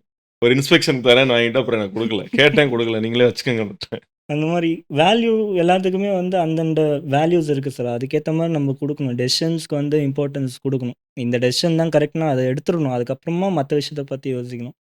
ஸோ அந்த மாரி வந்து நீங்க சொன்ன ஒரே வார்த்தைக்காக வந்துட்டேன். இப்ப அடுத்து என்னோட பெரிய பிரச்சனை என்னன்னா வீடு. ஏன்னா இவ்வளோ நாள் நல்லா கம்ஃபர்டபுளா வச்சிருந்தேன் அவங்கள. ஏன்னா அப்பா ஒருத்தர் மட்டும் தான் சம்பாதிச்சுட்டு இருந்தாரு. நான் போயிட்டு ஒரு 15,000 18,000 20,000 இன்க்ரீஸ் ஆயிட்டே போயிட்டு இருந்துச்சு. இப்ப என்னன்னா வீட்ல வந்து வேலை விட்டோமா அப்படின்னு சொன்னோனே எங்க அம்மாவுக்கு பயங்கர ஷாக்கு. ஏன்னா கஷ்டப்பட்டுட்டு இருக்கவங்க, அவங்களுக்கு வந்து என்னோட கான்ஃபிடன்ஸ் பத்தி அப்ப ஐடியா இருக்காது. என்னதான் இருந்தாலும் ஸ்டார்ட்டிங் ஸ்டேஜ்ல ப்ரிப்பரேஷன் ஆல்ரெடி அட்டெம்ப்டும் குடுத்து ஃபெயிலும் ஆயிட்டேன். ஸோ ம். ஆப்வியஸா ஏன்னா அவங்க காம்படிட்டிவ் எக்ஸாம் வந்து அவங்க வந்து செமஸ்டர் மாரி ட்ரீட் பண்ணுவாங்க. ஃபெயில்னா ஃபெயில் அப்படின்னு. அதோட இது தெரியாது. ஸோ அந்த டைம்ல வந்து ஆல்ரெடி அவங்க சேர்த்து விட்ட இன்ஸ் காசு கட்டி சேர்த்து விட்டதுலயும் பெர்ஃபார்மன்ஸ் பண்ணல. ஸோ ஆட்டோமேட்டிக்கா அவங்களுக்கு அவங்க மைண்ட் செட் எனக்கு இப்போ புரியுது. அப்ப அந்த டைம்ல கோவம் பயங்கரமா வந்துச்சு. என்னைய திட்டியிருப்பாங்கன்னு நெனைக்கிறேன். இவன் பண்ண வேலை தான். அப்படி இல்ல. ஸோ என்னன்னா, கொஞ்சம் ப்ரெஷர் பண்ணாங்க. விடக்கூடாது அப்படி இப்படின்ட்டு. பட் எல்லாருமே அந்த அந்த சிச்சுவேஷன் ஃபேஸ் பண்ணுவாங்க. அது கொஞ்சம் எக்ஸ்ப்ளைன் பண்ணிட்டு நம்ம அந்த சிச்சுவேஷன்ல வெளிய வரணும். ம். ஸோ அந்த மாரி நான் வந்து கொஞ்சம் எக்ஸ்ப்ளைன் பண்ணேன். அவங்களுக்கு புரிய வச்சேன். ப்ளஸ் வந்து அப்படியே அவங்களுக்கு கையோட விடவும் முடியாது என்னால. ஏன்னா ஆல்ரெடி வந்து ஒரு கம்ஃபர்ட் குடுத்துருக்கேன்னா, அப்பதான் எனக்கு இந்த டெசிஷன் எடுக்கும்போது டக்குன்னு ஃபினான்ஷியலும் நான் பார்க்குற மாரி இருந்துச்சு. அப்ப நான் இன்ஸ்டிடியூட் படிச்சப்போ ஒரு விஷயம் நீங்க சொன்னீங்க. எம்.இ படிக்கும்போது நீங்க வந்து கோச்சிங் எடுத்துட்டு சைட்ல எம்.இ படிச்ச மாரி. ஸோ அப்ப எனக்கு அந்த நாலேட்ஜ் ஸ்ட்ரைக் ஆச்சு. ஏன்னா இப்ப என்கிட்ட இருக்கிறது எல்லாம் ஒரே ஒரு விஷயம் என்னன்னா, நாலேட்ஜ் மட்டும் தான். வேற எந்த ஒரு பேக்ரவுண்ட் சப்போர்ட்டும் இல்ல, எதுவுமே. அப்ப இந்த நாலேட்ஜ வச்சு நம்ம எப்படி கெயின் பண்ணலான்னு யோசிக்கிறப்ப தான், சரி டியூஷன்ஸ் எடுக்கலாம் அப்படின்ட்டு ஹோம் டியூஷன்ஸு அ அந்த மாரிலாம் ட்ரை பண்ணிட்டு இருந்தேன். ஸோ அதில ஒரு டீசென்ட் நான் எந்த அளவுக்கு நான் வந்து இந்த நைட் ஷிஃப்ட்ல போய் ஏர்ன் பண்ணனோ, equal amount just per day 2 hours, 3 hours நான் வொர்க் பண்ணியே கிடைச்சது. ஸோ அப்ப வந்து எனக்கு புரிஞ்சுச்சு. நம்மள வந்து ஒரு கார்ப்பரேட் வேர்ல்டு வந்து எப்படி வந்து நம்மள எக்ஸ்ப்ளாய்ட் எக்ஸ்ப்ளாய்ட் பண்றாங்கன்றது அப்பதான் புரிஞ்சுச்சு. ஏன்னா நம்ம ஜஸ்ட் ஒரு 2 ஹவர்ஸ் வொர்க் பண்ணி ஈக்குவலன்ட் அமௌண்ட் எடுத்துட்டோம். அதுவும் வந்து ஃபுல் ஃப்ளெட்ஜ்டா நம்ம பார்க்கல. ஜஸ்ட் ஒரு டைம் பாஸ்க்காக லைக் இல்ல இது சாய்ஸ் தானே. நம்ம எங்க போறோம் அப்படின்னு. இப்ப நம்ம செல்ஃப் மோட்டிவேட்டடா இருந்ததுனால, நான் அத பண்றேன்னு பண்றோம். ம். அந்த ஹோப்பே இல்லன்னா, நம்ம அங்கே தானே ஆமாங்க சார். போவோம். கண்டிப்பா. கார்ப்பரேட்டா தான் போவோம். ஸோ, நான் எப்படி பார்க்குறேன்னா, நமக்கு என்ன வேணும் அப்படின்னு நம்ம வந்து கிளியரா இருக்கிறதுல இருக்கு. Yes sir. அது ரொம்ப இம்பார்ட்டன்ட் சார். ஆக்சுவலா என்னதான் கஷ்டம்னா, என்கிட்ட ஒரே ஒரு விஷயம் மட்டும் தெளிவா இருந்துச்சு சார். அது வந்து என்னன்னா, கண்டிப்பா வந்து ஜாப்ன்னு போனா கவர்மெண்ட் ஜாப் தான் போணும். அண்ட் அதுக்கு என்னென்ன டிஸ்டர்பன்ஸ் வருதோ, அத டிஸ்டர்பன்ஸா பார்க்காம அதுலேருந்து எப்படி வெளிய வந்து திருப்பி அந்த கவர்மெண்ட் ஜாப் ம். ரூட்லயே எப்படி போறதுன்ற மாரி தான் நான் யோசிச்சுட்டு இருந்தேன் கடைசி வரைக்கும். ஏன்னா இது எல்லா ஃபீல்டுமே வந்து நான் உங்ககிட்ட கத்துக்கிட்டது. அந்த இன்ஸ்டிடியூட்ல நீங்க சொல்றப்போ ஒரு வாட்டியுமே எனக்கு சப்ஜெக்ட்ஸ் ஏறுதோ இல்லையோ, நீங்க குடுத்த அந்த லைஃப் லெசன்ஸ் அண்ட் மோட்டிவேஷன்ஸ் எப்பவுமே மைண்ட்ல ரன் ஆயிட்டே இருக்கும். ஸோ அதனால என்னதான் டிஸ்டர்பன்ஸ் வந்தாலும் சரி, நான் இந்த ஃபீல்ட மட்டும் விட்டு போக்கூடாது அப்படின்னு தெளிவா இருந்தேன். ஸோ அதனால தான் அந்த டியூஷன் சூஸ் பண்ணது. அப்புறமா அந்த டியூஷன்ல இருந்து பேரலலா இன்ஸ்டிடியூட்க்கு வர்றது, இன்ஸ்டிடியூட்ல உட்காந்து இன்ஸ்டிடியூட்டோட ஒர்க் பண்றது, அந்த மாரி விஷயங்களும் போயிட்டு பேரலலா படிக்க எனக்கு வந்து எல்லாத்தையும் அலைன்டா வச்சிருக்க முடிஞ்சுச்சு. ஸோ இன்ஸ்டிடியூட் என்வைரன்மென்ட்ல நான் வொர்க் பண்ணிட்டே எனக்கு படிக்க முடியல அப்டின்னுமே ஒரு இது சொல்லியிருந்தீங்க. சொல்லிட்டு, "சார் நான் வந்து இல்ல நான் வந்து படிக்கிறேன் சார். நான் வொர்க் பண்ணல" அப்டின்னு. ஸோ அதையுமே நாங்க ரெஸ்பெக்ட் பண்ணோம். எஸ். ஏன்னா, பரவால்ல இந்த பையன் அவனுக்கு என்ன வேணுங்கிறது வெல் டிஃபைன்டா இருக்கான். இந்த கிளாரிட்டி வந்து நெறைய பேர்ட்ட மிஸ் ஆகுது. இந்த கிளாரிட்டி இருந்தாலே போதும். சின்ன விஷயத்த, சின்ன ஐடியாவா எடுத்துக்கிட்டு, அத ப்ராப்பரா பண்ணிக்கிட்டே இருந்துட்டு, அதுல எந்த கன்ஃப்யூஷனோ, ஒரு விஷயத்த முடிவு பண்ணதுக்கப்புறம் திருப்பி திருப்பி மாத்தாமையோ, இல்ல ஸ்ட்ராட்டஜிய மாத்தாமையோ, இதெல்லாம் பண்ணிக்கிட்டே இருந்தாங்கன்னாலே வந்து சக்சஸ் தான். ஸோ நீங்க சொன்ன மாரி அது ஆக்சுவலா எனக்கு ரொம்ப கஷ்டமா இருந்துச்சு அந்த டைம்ல உங்ககிட்ட அத சொல்றதுக்கு. ஏன்னா இன்ஸ்டிடியூட்ல ஆ இருந்து ஸ்டாப் ஆகும். அது என்னதான் இருந்தாலும் அந்த ஒரு ஃபீலிங் இருக்கும்ல சார். நீங்க வந்து நான் ஒர்க் பண்ணிட்டு இருந்தேன். கூப்ட்டு ஸ்டைஃபண்ட் குடுத்து, இன்ஸ்டிடியூட்ல வேல பார்த்துட்டே பண்ணுன்னு சொன்னீங்க. பட் பிராக்டிகலா என்னன்னா எனக்கு அதுவுமே கஷ்டமா இருந்துச்சு. ஓகே. என்னால வந்து ஃபாலோ பண்ண முடியல. அத வந்து நான் டைஜஸ்ட் பண்ணிட்டு பண்ணாலும் வேஸ்ட் ஆஃப் டைம் தான். அது உங்களையும் ஏமாத்துற மாரி இருக்கும். என்னோட டைமும் வேஸ்ட் ஆற மாரி இருக்கும். ஜாப விட்டதே அ பிரயோஜனம் இல்லாம ஆயிரும். கரெக்ட்டா அந்த மாரி. ஸோ அது கொஞ்சம் ஹார்டா இருந்துச்சு எனக்கு அந்த டைம் உங்ககிட்டயே வந்து சார் இன்ஸ்டிடியூட்ல ஒர்க் ம். பண்றதே கஷ்டம். இதுக்கு மேல ஒருத்தர எப்படி சப்போர்ட் பண்ண முடியும்? ஒருத்தர வந்து கூப்ட்டு ஸ்டைஃபண்ட் குடுத்து இன்ஸ்டிடியூட்லயே அந்த என்விரான்மென்ட்ல வச்சிருக்கிறதையும் வந்து செட் ஆகலன்னு சொல்றது. அப்ப அதையுமே நீங்க வந்து ஒரு பாசிட்டிவா எடுத்துட்டு, சரி உனக்கு கஷ்டமா இருக்கா? பரவால்ல விடு அப்படின்னு சொல்லிட்டு, நீங்க யுபிஎஸ்சி கேண்டிடேட்டோட ஒரு ரெஃபரல் குடுத்துருந்தீங்க. அவரு வந்து மெயின்ஸ்க்காக ப்ரிப்பேர் பண்ணிட்டு இருந்த கேண்டிடேட்டு. ஸோ அந்த யுபிஎஸ்சி ஆஸ்பிரண்ட் வந்து என்னன்னா, அவர் ஆப்ஷனல் பேப்பர் சிவில் இன்ஜினியரிங் எடுத்திருந்தாரு. ஸோ அவரோட மெயின்ஸ் வந்து பார்த்தோம்னா, எனக்கு அவர் குடுத்த வொர்க் என்னன்னா, past past year question papers இருக்கு சிவில் இன்ஜினியரிங்ல. அதில எல்லா சப்ஜெக்ட்டோடதும் பாஸ்ட் 10 இயர்ஸ் கொஸ்டின வந்து ஹேண்ட் ரிட்டன் பண்ணி, அத ஃப்ரெஷ்ஷா வாய்ஸ் நோட் பண்ணி அவருக்கு எக்ஸ்ப்ளைன் பண்ணணும். அதுதான் அவர் எனக்கு குடுத்த வொர்க்கு. ஸோ இந்த ப்ராசஸ்ல வந்து எனக்கு 2 அட்வான்டேஜ் கிடைச்சுச்சு. ஒண்ணு வந்து எஸ்எஸ்சியோட மெயின்ஸ் எக்ஸாம்க்கும் அந்த ப்ரிப்பரேஷன் எனக்கு யூஸ் ஆச்சு. கம்ப்ளீட் ஏன்னா எஸ்எஸ்சியோட மெயின்ஸ்க்கு ஒண்ணுமே இல்ல. பாஸ்ட் இயர் கொஸ்டின் பேப்பர் பார்த்தாலே போதும். அது நான் யுபிஎஸ்சி லெவலுக்கும் பார்த்தாச்சு. எஸ்எஸ்சியோட பேப்பருமே பார்த்தாச்சு. ஸோ ஸோ அலைன் ஆயிருச்சு உங்க 2ம் ப்ரிப்பரேஷனோட. அலைன் ஆயிடுச்சு. பிளஸ் இன்னொரு அட்வான்டேஜ் என்னன்னா, இன்ஸ்டிடியூட்ல எனக்கு கிடைச்ச ஃபினான்ஷியல் சப்போர்ட் வந்து, உங்க மூலமா எனக்கு அந்த ஆஸ்பிரண்ட் கிட்ட இருந்து அந்த ஃபினான்ஷியல் சப்போர்ட்டுமே எனக்கு வந்து கிடைச்சிருந்துச்சு. ஸோ இதனால எனக்கு 2 சைடுமே வந்து ஹெல்ப்ஃபுல்லா இருந்துச்சு. ஸோ இதனால என்ன ஆச்சுன்னா, எனக்கு என்னோட எக்ஸ்போஷர் இன்னும் பெருசாயிடுச்சு. யுபிஎஸ்சியோட பேப்பர் ஃபர்ஸ்ட்டெல்லாம் யுபிஎஸ்சி பார்க்குற விதம் வேற மாரி இருக்கும். பட் ஒன்ஸ் நான் அந்த ப்ரீவியஸ் இயர் கொஸ்டின் எல்லாம் பார்த்தோனே, யுபிஎஸ்சியோட ஸ்டாண்டர்டுமே இதுதான் போல இருக்கு. அப்ப வந்து நம்ம படிக்கிறதெல்லாம் கரெக்ட்டா தான் போயிட்டுருக்கு. யுபிஎஸ்சி லெவலுக்குமே நம்ம ரீச் பண்ற அளவுக்கு தான் படிக்கிறோன்ற கான்ஃபிடன்ஸும் வந்துச்சு எனக்கு. இல்ல அதுல ஒரு சின்ன கேட்ச் இருக்கு. என்னன்னா, யுபிஎஸ்சில வந்து ஜெனரல் ஸ்டடீஸ் 1, 2, 3, 4 எஸ்ஏ பேப்பர் இது எல்லாமே இருந்துட்டு, ஆப்ஷனல் பேப்பரா சிவில் இன்ஜினியரிங் பேப்பர் இருக்கு. அப்ப அவங்க என்ன ட்ரீட் பண்ணுவாங்கன்னா, நம்ம இப்ப ஐஏஎஸ் எழுதுறோம்ல, இந்தியன் இன்ஜினியரிங் சர்வீஸ் இப்போ இஎஸ்சின்னு இருக்குல்ல. ஸோ அதுல இருக்கிற டஃப்னஸ் வந்து இதுல இருக்காது. யுபிஎஸ்சில. ஏன்னா, அவன் ஆல்ரெடி இன்னும் நெறைய பேப்பர் நம்மள எழுத வைக்கிறான். கரெக்ட். அதனால எஸ்எஸ்சி லெவல் அவ்வளோதான் இருக்கும். அப்படிதான் சார். அது எனக்கு ஃபீல் ஆச்சு. அந்த கிளாஸஸ் அவங்களுக்கு எடுக்கும்போது, அது ரொம்ப நல்லாவே ஃபீல் ஆச்சு ஆக்சுவலா. நான் ஐஏஎஸோட பேப்பர் பார்க்கும்போதும், எஸ்எஸ்சியோட பேப்பர் பார்க்கும்போதும், சிவில் சர்வீஸோட சிவில் இன்ஜினியரிங் பேப்பர் பார்க்கும்போதும், கிளியரா அந்த டிஃபரன்ஸ் தெரிஞ்சுச்சு. புரிஞ்சுச்சு எனக்கு. நெறைய பேருக்கு வந்து எவ்வளோ ஆப்பர்ச்சுனிட்டி குடுத்தாலுமே, அத ப்ராப்பரா யூட்டிலைஸ் பண்ணணும். அந்த ப்ராசஸ பிலீவ் பண்ணணும். அது நெறைய இடங்கள்ல மிஸ் ஆகுறத பார்க்குறேன். அத ஒண்ணொண்ணையும் நம்ம குடுத்தத வந்து நீங்க கரெக்ட்டா கேட்ச் பண்ணதுனால தான் வந்து இந்த மேஜிக் நடந்துச்சு. Yes sir. உங்களோட அதான் நான் ஆரம்பத்துலேருந்தே இப்பதான்ட்டு இல்ல சார். பாட்காஸ்ட் தான் இல்ல. எப்பவுமே நான் என்ன மீட் பண்றவங்க எல்லார்கிட்டயுமே நான் சொல்ற ஒரு விஷயம் தான் இது. உங்களோட அந்த கைடன்ஸ வந்து நான் சீரியஸா எடுத்துக்கிட்டேன். என்னதான் வந்து அந்த பேட்ச்ல நெறைய பேர் இருந்தாங்க. என்னோட இன்டெலிஜென்ட்டா இருக்கவங்களும் இருந்தாங்க. ரொம்ப சீரியஸா என்னோட கஷ்டப்பட்டவங்களுமே இருந்தாங்க. பட் எல்லாருக்குமே வந்து அந்த விஷயம் போய் சேரல. ஏன்னா, அந்த சீரியஸ்னஸ் புரிஞ்சுக்கணும். எப்பவுமே நம்ம வந்து நம்ம யார சூஸ் பண்றோன்றத வந்து ரொம்ப தெளிவா இருக்கணும். ஸோ அந்த மாரி ஒரு விஷயம் தான் நான் உங்கள சூஸ் பண்ணது. ஸோ உங்கள நான் சூஸ் பண்ணதுக்கப்புறம், வேற யார பத்தியுமே நான் யோசிக்கல. இப்ப நான் நோட் பண்ற விஷயங்கள் ஏன்னா நான் படிச்ச ஸ்டேட் அப்ப இருந்த சோஷியல் மீடியா அண்ட் இதெல்லாம் வேறு. இப்போ இந்த 6-7 இயர்ஸே டிஃப்ரென்ஸ் அதிகமாக இருக்குது. இப்போ வந்து ஏகப்பட்ட ஆப்ஷன்ஸ், ஏகப்பட்ட இதுலாம் பார்த்து எல்லாம் டிஸ்ட்ராக்ட் ஆகி போயிடுறாங்க. ஸோ அதனால எந்த ரிசல்ட்டுமே அவங்களுக்கு கிடைக்கவே கிடைக்காது. எஜுகேஷன் இன்ஃப்ளேஷன் நடந்துட்டு இருக்கு. Yes sir. அதனால வந்து எந்த ஒரு யூஸ்ஃபுல்னு ஜஸ்ட் டிஸ்ட்ராக்ட் ஆகி போயிட்டே இருப்போம். ஒன்னோட ஒன்று எல்லாருமே அவங்கள பார்த்து பெட்டர் பெட்டர்னு சொல்லிட்டு தான் இருப்பாங்க. என்னோட சிம்பிள் லாஜிக் என்னன்னா, அந்த டைம்லையுமே நிறைய டீச்சர்ஸ் இருந்தாங்க நம்ம டெஸ்டாக் இன்ஸ்டியூட்டில். நாகதேவன் சாரும் அவருமே நல்லா எனக்கு இன்ஸ்பைரிங்கான ஆள் தான். நிறைய ஆப்ஷன்ஸ் இருந்துச்சு. பட் ஆனால் நான் ஒருத்தர் மட்டும் சூஸ் பண்ணேன். அது உங்களை. என்னன்னா இவர் என்ன சொல்கிறாரோ அதை பிளைண்டாக ஃபாலோ பண்ணணும். அதில் வந்து நான் தெளிவாக இருந்தேன். அது கரெக்டு தப்பு என்ன வந்தாலும் ஃபேஸ் பண்ணிக்கலாம். ஆனால் இவர் சொல்கிறத வந்து நம்ம ஃபாலோ பண்ணணும்.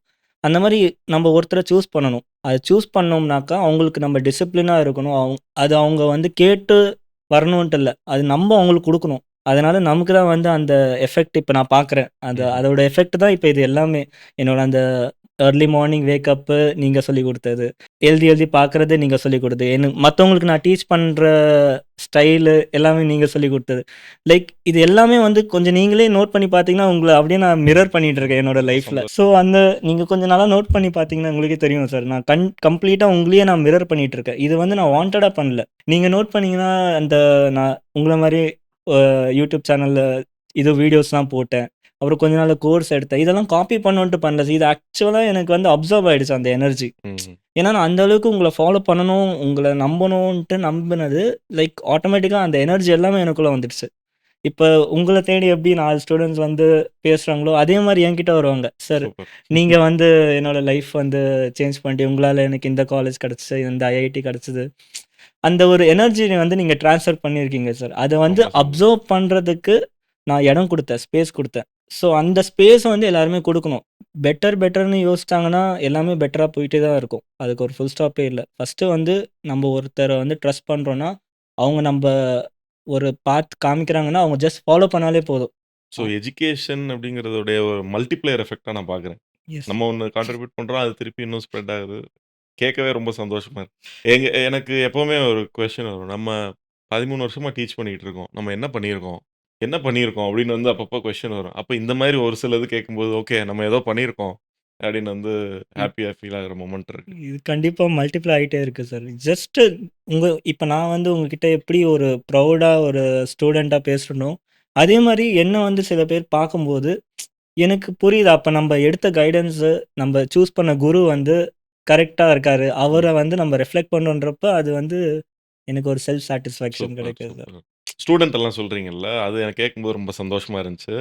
அதுல வந்து ஒரு ஸ்டூடெண்ட் வந்து நீங்க அவங்க கிளியர் பண்ணணும். ரொம்ப வந்து டிஜெக்டடா இருந்ததுனால, அவங்கள நீங்க வீட்லலாம் வச்சு சாப்பாடெல்லாம் குடுத்து, அவங்கள வந்து கிளியர் பண்ண வச்சீங்க அப்படின்னு ஒரு ஸ்டோரி சொன்னீங்க. அது பயங்கர இன்ஸ்பைரிங்கா இருந்துச்சு. அத பத்தி ஏதாவது கொஞ்சம் சொல்லுங்க. ஆக்சுவலா இது வந்து எப்பன்னா, நான் எக்ஸாம்லாம் கிளியர் பண்ணிட்டேன். எக்ஸாம்லாம் கிளியர் பண்ணிட்டு ட்ரெய்னிங் அட்டெண்ட் பண்ணிட்டு இருந்த டைம்ல, நான் ஃபர்ஸ்ட் ட்ரெய்னிங் எங்க போட்டாங்க? இங்க சென்னை கேகே நகர்ல வந்து ரீஜனல் ட்ரெய்னிங் இன்ஸ்டிடியூட் இருக்கு. ஸோ அங்க வந்து ட்ரெய்னிங் 6 மந்த் இருக்கும். அதுக்கப்புறமா தான் போஸ்டிங் போடுவாங்க. ஸோ எஸ்எஸ்சி கிளியர் பண்ணிட்டு ஃபர்ஸ்ட் ட்ரெய்னிங் சென்னையில. Yes sir, yes sir. So அந்த ஃபேஸ்ல இருக்கப்ப நான் ஆல்ரெடி வந்து அதான் ஹாட்டா இருந்தேன். லைக் அப்பதான் வந்து ஆல் இண்டியா ரேங்க் 24 எடுத்து லைக் என்னோட அந்த ஒரு எனர்ஜி இருந்துச்சு. ஸோ என்னை தேடி தேடி நிறைய பேர் வருவாங்க. முடிஞ்ச வரைக்கும் எல்லாருக்குமே கைடன்ஸ் பண்ணேன். சும்மா கிளியர் பண்றது எப்படி? All India rank 24. அதுவும் சவுத் இந்தியால வந்து 5 ஸ்டேட்லயும் நான் தான் கில்லி அப்படிங்கிற மாரி ரேங்க் 1. அது எப்படி இருந்துச்சு அந்த ஃபீல்? சார் இது வந்து சொன்னா எல்லாருமே கொஞ்சம் ஓவர் கான்ஃபிடென்ட் நினைப்பாங்க. பட் ஆனா இது ஓவர் கான்ஃபிடென்ட் இல்ல.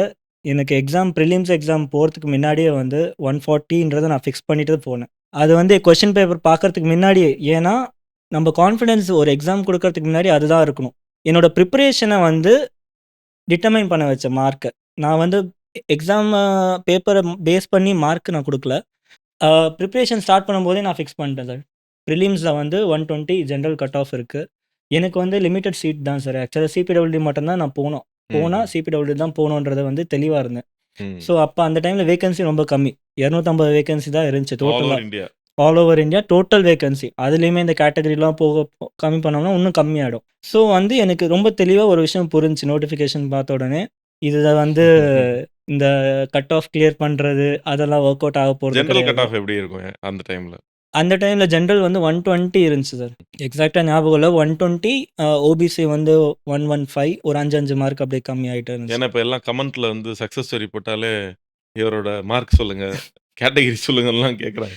நான் இந்த ஒரு தாட் தான் சார் நான் கம்ப்ளீட்டா நெக்லெக்ட் பண்ணேன். ஏன்னா, நான் எப்படியோ எனக்கு ரிசர்வேஷன் இருந்துச்சு. ஓபிசி ரிசர்வேஷன் இருந்துச்சு. பட் ஆனா, நான் ஒரே ஒரு விஷயம் மட்டும் தெளிவா புரிஞ்சுட்டேன். ரிசர்வேஷன வச்சு நம்ம படிச்சோம்னா, கண்டிப்பா வந்து கிளியர் பண்றதுக்கு அப்பாற்பட்டது சிபிடபிள்யூல போ முடியாது. எல்லா ரிசர்வேஷன்லயுமே கிரவுட் இருக்கு இன்னைக்கு. Yes so sir. நல்லா படிச்சா மட்டும் தான் முடியும். ஸோ வந்து என்னாச்சு, நான் படிக்கும்போதே ஃபிக்ஸ் பண்ணிட்டேன். நான் எழுதுனாக்கா 140 மார்க். ஜெனரல் கட் ஆஃபோட 20 மார்க் அதிகமா தான் நான் எடுத்தேன். சூப்பர். அதுதான் என்னோட மினிமம் ஸ்டாண்டர்டே அப்படிதான் இருந்துச்சு படிக்கும்போது. ஸோ அதுக்கேத்த மாரி டெஸ்ட் சீரிஸ் நம்ம இன்ஸ்டிடியூட்ல ஏகப்பட்ட டெஸ்ட் சீரிஸ் எல்லாமே ரிப்பீட்டடா சால்வ் பண்ணேன். சில பேர்லாம் வந்து ஜஸ்ட் ஒரு வாட்டி போட்டு முடிச்சா அத தூக்கி போட்டுருவாங்க. நான் அப்படி இல்ல. Correct, correct, correct. நான் இன்னைக்கு ஒரு டெஸ்ட் குடுத்தேன்னா, திருப்பி அத ரிப்பீட்டடா சால்வ் பண்றதுனால எந்த தப்புமே கிடையாது. அது ஜஸ்ட் நம்மளோட ஸ்பீட் அண்ட் அக்யூரசி இம்ப்ரூவ் பண்ணும். ஸோ அந்த ரிப்பீட்டேஷன் டெஸ்ட் எடுக்கிறது ஒரு நாளைக்கு வந்து 4, 5 டெஸ்ட் குடுக்கறத யோசிக்கவே மாட்டேன். பார்த்துட்டே இருப்பேன். கொஸ்டின் எங்க கிடைக்கும்ன்றது ஒரு வெறியாவே இருப்பேன். ஏன்னா, என்னோட சேஞ்ச் எப்போ அப்சர்வ் ஆச்சுன்னா, நான் கான்செப்சுவலா படிக்கிறதுக்கும், கொஸ்டின் சால்வ் பண்ண ஆரம்பிக்கிறதுக்கு அப்புறம் தான் அந்த மேஜர் சேஞ்சே வந்துச்சு. என்னோட மார்க் அண்ட் ரேங்க். இல்ல அது என்னன்னா, நீங்க ஃபர்ஸ்ட் இனிஷியலா பார்க்குறீங்கல்ல, அது நாலேட்ஜ் கெயின் பண்றீங்க. கொஸ்டின் சால்வ் பண்ணும்போது என்ன ஆகும்னா, அந்த எக்ஸாமுக்கான ஸ்கில் டெவலப் ஆகும். Yes sir. இவங்க எல்லாரும் அந்த நாலேட்ஜ் ஃபேஸ்லயே இருந்துர்றாங்க நெறைய எஸ் பேர். சார். யாஹ்! திருப்பி திருப்பி நோட்ஸே படிக்கிறது. அதுல கரெக்ட் சார். மிஸ் பண்ணிடுறாங்க. நீங்க சொன்ன அந்த விஷயம் தான் சார். நீங்க இனிஷியலா ஆக்சுவலா நான் சொன்னா ஒண்ணும் நம்ப மாட்டாங்க சார். ஆல் இந்தியா ரேங்க் 24 யார்கிட்ட எனக்கு இந்த கேள்வி கேட்க பிடிக்கும். அதனால நான் யாரெல்லாம் என்னோட ஜர்னி படிக்க இந்த கேள்வி கேட்பேன். எவ்வளோ சிலபஸ் முடிச்சிருப்பேன்? அப்படின்னு கேட்பேன். All India rank 24 regional rank 1 எல்லாருமே வந்து எல்லாம் ஃபுல்லா படிச்சிருப்பீங்க. நான் ஜஸ்ட் 70% தான் சிலபஸ் முடிச்சிருந்தேன் சார். கம்ப்ளீட்டா ஸ்ட்ரக்சரல் அனாலிசிஸ விட்டாச்சு. அது இன்னைக்கு வரைக்கும் அதில ஏபிசிடி கூட தெரியாது. அதனால ஃப்ளூயிட் மெஷின்ஸ விட்டாச்சு. ஹைட்ராலஜி விட்டாச்சு. அந்த மாரி ஏகப்பட்ட சப்ஜெக்ட் நான் தொட்டு கூட பார்க்கல. ம்ஹ்ம். பட் ஆல் இந்தியா ரேங்க் 24 ஏன்னா, அந்த எக்ஸாமோட பேட்டர்ன் நான் படிச்ச விஷயங்கள ஸ்ட்ராங்கா படிக்கிறது, ரிப்பீட்டடா படிக்கிறது. நான் படிச்சது 70%னா, அந்த 70% வந்து வர கொஸ்டின்ஸ டஃபஸ்ட் கொஸ்டினா நான் அட்டெண்ட் பண்ணணும். அதுதான் என்னோட மைண்ட் செட்டா இருந்துச்சு. பட் இது நான் சஜெஸ்ட் பண்ண மாட்டேன். விக்கி பண்ண மாரி பண்ணாதீங்க. அது அவருக்கு சக்சஸ்ஃபுல். ஏன்னா, அவர் அவ்ளோ கான்ஃபிடென்ட்டா இருந்திருக்காரு 70%ல. எல்லாமே படிங்க. எந்த சப்ஜெக்ட்டும் ஒமிட் பண்ணக்கூடாது. கண்டிப்பா சார். இது வந்து நான் சொல்ற ஸ்ட்ராட்டஜி வந்து எப்பவுமே ஸ்ட்ராட்டஜி வந்து ஒருத்தருக்கு வேரியேஷன் மாறும், இருந்துட்டே மாறும். இருக்கும். நான் பண்ண மாரி பண்ணா தான் நீங்க கிளியர் பண்ணணும்னு சொல்ல முடியாது. நீங்க சொன்ன மாரி பண்ணாலும் பண்ண முடியாது. ஏன்னா அது கம்ப்ளீட்டா சேஞ்ச் ஆகும். நமக்கு என்ன வரும் அப்படின்னு. நம்ம அத இன்வென்ட் பண்ணுவோம் சார். ராபின் அண்ணாவோட பாட்காஸ்ட் பார்த்தப்போ கூட நான் சொன்னேன். அவரு கூட இந்த வேர்ட் யூஸ் பண்ணியிருப்பார். இது என்னோட ஸ்ட்ராட்டஜி. இது வந்து ஏன்னா யாராலுமே சொல்ல முடியாது. நீ என்னோட ஸ்ட்ராட்டஜி ஃபாலோ பண்ணினா தான் நீ கிளியர் பண்ண முடியும். யாராலுமே சொல்ல முடியாது. அது ஆட்டோமேட்டிக்கா அந்த ஸ்கில் அது வந்து நமக்கு சூட் ஆனா எடுத்துக்கலாம். Yes sir. அது ஆட்டோமேட்டிக்கா டெவலப் ஆகும் சார். அது நம்ம இன்வென்ட் கூட பண்ண மாட்டோம். அந்த ஃபேஸ்லயே நம்ம இருக்கும்போது, நம்மளே ஆட்டோமேட்டிக்கா ஃபைன் டியூன் பண்ணிட்டே இருப்போம். அந்த மாரி ஒரு விஷயம் தான் இது நான் கிரியேட் பண்ணிக்கிட்டது எனக்கு. ம். இந்த 70% என் மைண்ட் செட் எப்படி இருக்குன்னா, என்னோட ஸ்டேட் எல்லாமே எனக்கு தெரியும். 70% தான் படிச்சிருக்கேன். எக்ஸாமும் ரொம்ப கிட்ட இருந்துச்சு எனக்கு. 2 மந்த்ஸ் டைம் தான் இருந்துச்சு ஆக்சுவலா எஸ்எஸ்சி படிக்கிறதுக்கு எனக்கு. ம்ஹ்ம். ஸோ அந்த 2 மந்த்ஸ் மெயின்ஸுக்கு. ப்ரிலிம்ஸ்க்கே சார் ஓ! ஆக்சுவலா. பிரிலிம்ஸ்க்கு. ப்ரிலிம்ஸ்க்கே வந்து 2 மந்த்ஸ் டைம் தான் இருந்துச்சு. ஏன்னா, அந்த டைம்ல வந்து கோவிட் சிச்சுவேஷன் அது இதுன்ட்டு ரொம்ப டிஸ்டர்ப்டான ஒரு டைம் அது. ஸோ, அப்ப என்ன ஆச்சுன்னா, அந்த கிளாரிட்டி இருந்துச்சு எனக்கு. இந்த மாரி இதுதான் படிக்கணும்.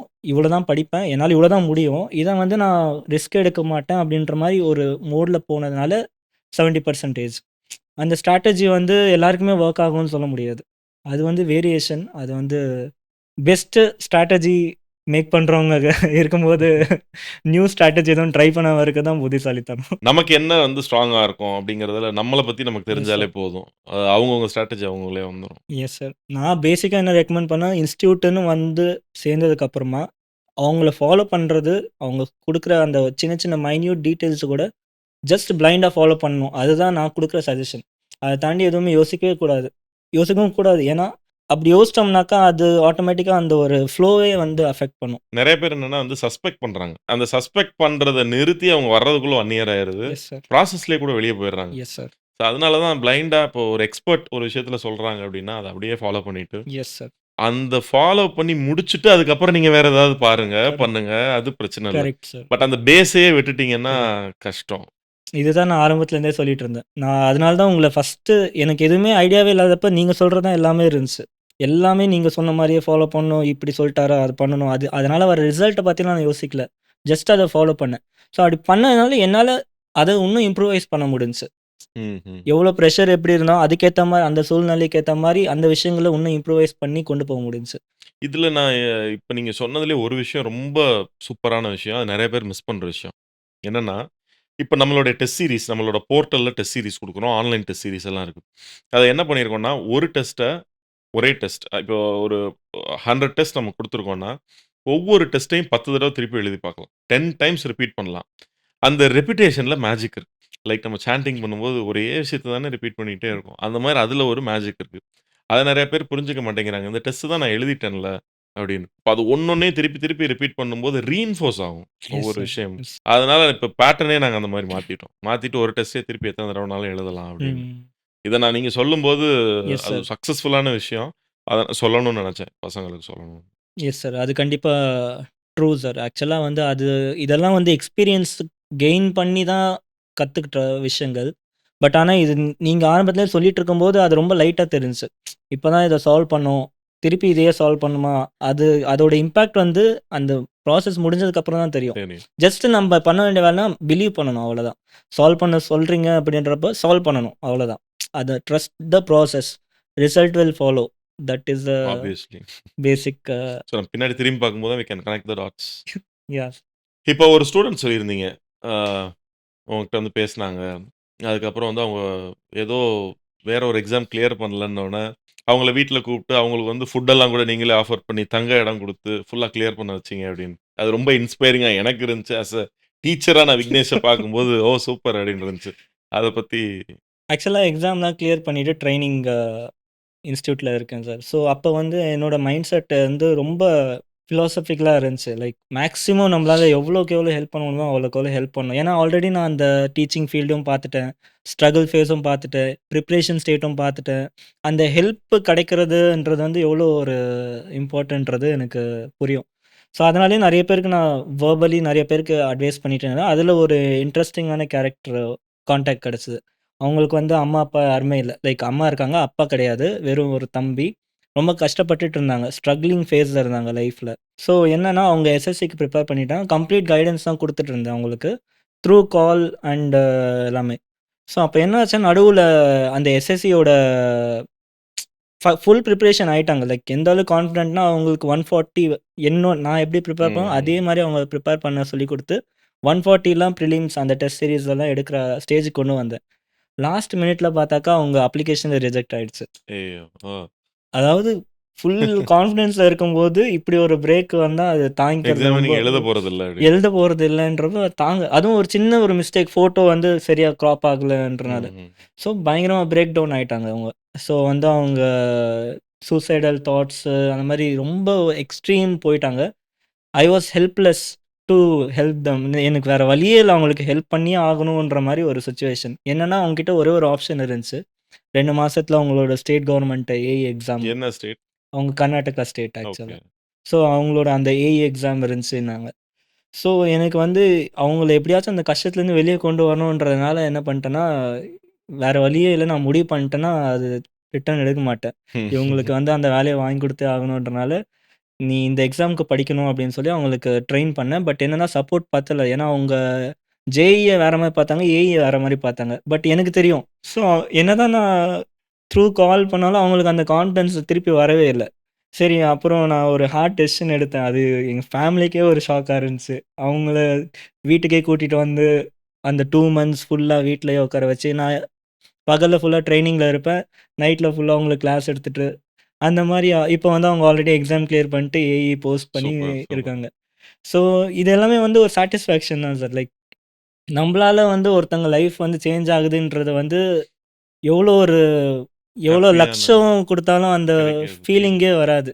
நம்ப பேர சொல்லி ஒருத்தர் வந்து அவங்க லைஃபே ஜெனரேஷனே மாறுது. லைஃப்ன்னு கூட சொல்ல முடியாது. Correct, correct. It is the entire generation. இப்ப என்னோட ஜெனரேஷனுக்கு முன்னாடி யாருமே இன்ஜினியரிங் கூட லைக் ஒரு டிகிரி கூட வாங்கல. ம்ஹ்ம். பட் இப்ப என்னோட ஸ்டேட்க்கு அப்புறமா டோட்டலா வேற மாரி. இப்ப கம்ப்ளீட் சேஞ்ச் ஓவர். கண்டிப்பா. ஸ்கூலிங்ல இருந்து இப்ப என்னோட கிட்ஸா இருக்கட்டும், அவங்க பொறக்கும்போதே கார் இருக்கும், வீடு இருக்கும். நான் வந்து ஒரு குடிசை வீட்ல படிச்ச ஆளு. ம். என்னோட கிட்ஸா இருக்கட்டும், அவங்க அந்த ஜெனரேஷனல் சேஞ்சே வந்து கொண்டு வந்தது வந்து இன்னொருத்தவங்க லைஃப்லயும் அது குடுக்க முடியுதுன்னா, அதோட பெரிய விஷயம் எதுவுமே இல்லன்ட்டு, அந்த ஒரு அது ஒரு ட்ரக் மாரி. அது அவங்க கிட்ட இருந்து கத்துக்கிட்ட ஒரு சூப்பர், சூப்பர். இன்னும் கூட அந்த குவாலிட்டி இருந்துட்டே இருக்கும் எனக்கு. இப்ப அவங்க தம்பியுமே உங்ககிட்ட தான் ப்ரிப்பேர் எஸ் பண்ணிட்டு சார். இருக்காருன்னு நினைக்கிறேன். அவங்க தம்பியும் இப்ப அடுத்த நெக்ஸ்ட் கேட் எக்ஸாம்க்காக வந்து இப்ப என்னோட குவார்டர்ஸ்ல தான் ஓ! ஸ்டடி சூப்பர், பண்ணிட்டு இருக்காங்க. சூப்பர். அவங்களுமே இப்ப லைக் இது இது நானே போகணும்னு நெனச்சாலும், அந்த எனர்ஜி ட்ராக் பண்ணி கூட்டிட்டு வந்துட்டே இருக்கு சார். நல்லது தானே. யாராச்சும் ஒருத்தர் வந்து நம்ம கேட்கும்போது, அது அது ஒரு ஃபீல் குட் ஃபீல் வந்துட்டே இருக்கு. அந்த சரி, எனக்கு ரொம்ப சந்தோஷமா இருக்கு. இதெல்லாம் கேட்கும்போது. எல்லாமே உங்கள இன்ஸ்பயர் பண்ணி வந்தது தான் சார்.